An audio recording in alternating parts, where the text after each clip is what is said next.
This is typically the age, like that 2 years old is kind of when, but it actually goes away, which is sad, but I think that this is part of the brain developing. Well, for at least mine have, and then they come back to it later. But um, I, like as soon as you're talking, like my sense is that this, and this is probably for everybody too.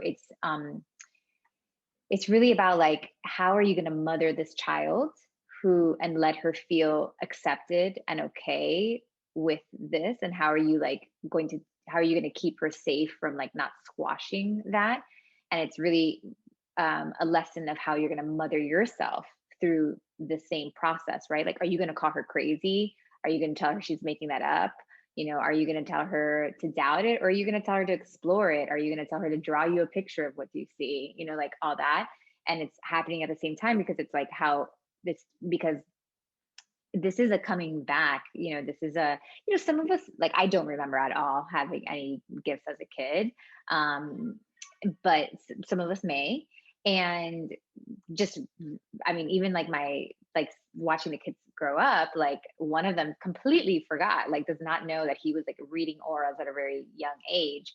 Like he could see colors around. He would tell me everybody's color. He didn't know anybody's name. He knew everybody's color. And now he has like he does not remember it at all. So I'm thinking that maybe all of us, at some point, have gone through that, even if we don't remember it.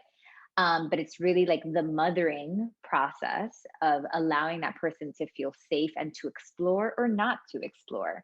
So, having your daughter as that mirror at the same time you're waking up to your gifts at the same time is really like teaching you, and probably teaching all of us, like how can we mother ourselves through this way of seeing the world. And whenever we're feeling like we want to tell ourselves that we're crazy, or tell ourselves like maybe I'm making this up or whatever, we're going to think about like the little girl that's within all of us, because we're going to think about your daughter. And how we would like love on that child through that process. So, but now in a practical sense, I just like I teach, I see it as like art. I'm like, draw me a picture. Like, what do you see? I don't I'm not, pressuring them. I'm not like, okay, what color is this person?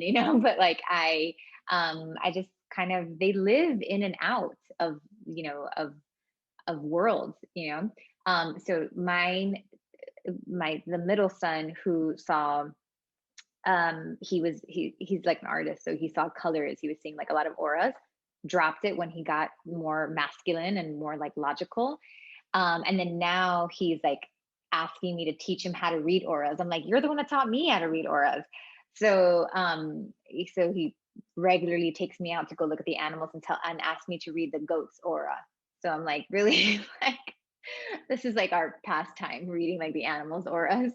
So I kind of, you'll probably like we'll see how long she like keeps it. Maybe she'll keep it as long as you're like okay with it, and that you're not scared about it, and really just seeing that she's like teaching you to love on yourself through this process. So yeah, I think it's fun.